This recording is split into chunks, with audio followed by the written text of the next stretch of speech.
क्या भक्ति सीखी जा सकती है या भक्ति हमारे अंदर होती है, और हमें कैसे पता होगा कि हम भक्ति के योग्य हैं या नहीं है?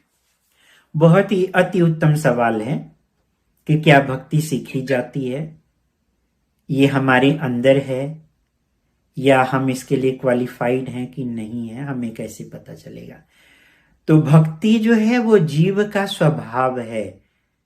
भज शब्द से बना हुआ है भक्ति। भज का मतलब करना। क्या करना? सेवा करना, प्रीतिपूर्वक सेवा करना। तो ये जीवेर स्वरूप होय कृष्णेर नित्य दास। हम शाश्वत रूप से भगवान के दास हैं। दास का काम क्या है? स्वामी की सेवा करना। ये हमारे अंदर ही है भक्ति।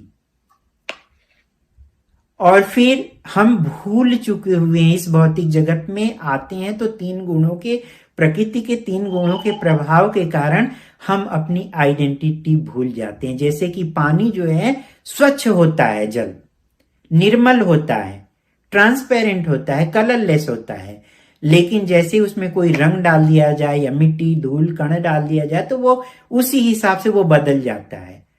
तो हमारे अंदर वो भक्ति है, लेकिन हम भूल चुके हैं। उसी को हमें जगाना है, और उसी को जगाने के लिए भगवान स्वयं आते हैं। भगवत गीता उन्होंने बोली हुई है, और अपने शिष्यों के माध्यम से वो बताते हैं। और फिर हमें प्रामाणिक गुरु के निर्देशन में रह करके बच्चे भक्ति सीखनी होती है। कैसे सीखनी होती है? जैसे एक बच्चे के अंदर चलने की शक्ति रहती है, वो चल सकता है लेकिन वो चलता नहीं है।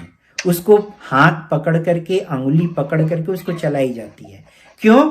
क्योंकि उसके अंदर वो शक्ति है, वो इच्छा है, लेकिन वो कर नहीं पा रहा है। तो उसी तरह से जब हम प्रामाणिक गुरु, साधु और शास्त्र के निर्देशन में रह करके जब हम उनके निर्देशों को पालन करते हैं तो हम भक्ति सीखते हैं और फिर हम आगे बढ़ते हैं। और इसके लिए कोई देश, काल, जाति, रूप, रंग, भेद ये सब कोई नहीं है। स्त्री हो, पुरुष हो, चांडाल हो या ब्राह्मण परिवार में पैदा हुआ हो, कोई भी भक्ति कर सकता है।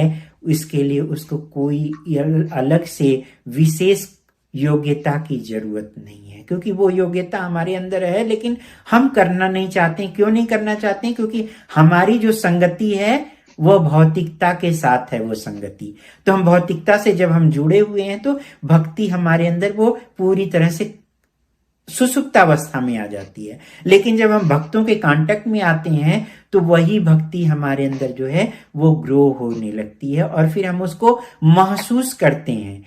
क्योंकि भगवान भगवत गीता के 9th चैप्टर के दूसरे श्लोक में वो बताते हैं कि यह समस्त विद्याओं का राजा है। राज विद्या,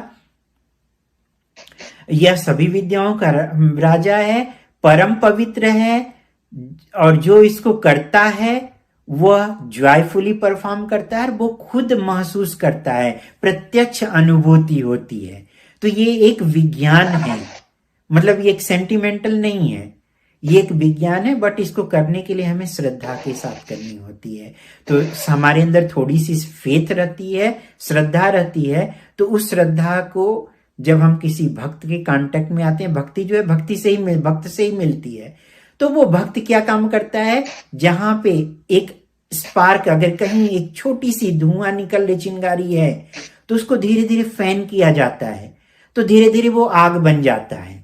अगर उसको तेजी से फूंक मार देंगे तो वो उड़ जाएगा चिंगारी, लेकिन अगर उसको हल्का हल्का उसी की कैपेसिटी के हिसाब से अगर उसको फैन किया जाए तो वो आग के रूप में प्रज्वलित हो जाता है। तो जो प्रामाणिक गुरु, साधु हमारे उस भक्ति को उसी हिसाब से जो है बढ़ाते हैं, आगे बढ़ाते हैं, वो फैन करते हैं, ताकि हम प्रॉपरली अलाइन हो सकें और भगवान के भक्ति में लग करके हम भगवत धाम को प्राप्त हो सकें, जो कि हमारा ओरिजिनल घर है। हम वापस अपने घर को जा सकें।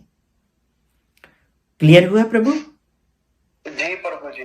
ओके, तो हमारी आप लोगों से रिक्वेस्ट है कि जो लोग इस चैनल को देख रहे हैं अपने मित्रों से भी रिक्वेस्ट करें, खुद भी सब्सक्राइब करें, अन्यों को भी बोलें, लाइक करें, कमेंट करें, प्रश्न पूछें, ताकि हम और अच्छे से इसको जो है प्रेजेंट कर सकें और अन्य लोग भी इस भक्ति से रिलेटेड क्वेश्चन आंसर का लाभ भी उठा सकें।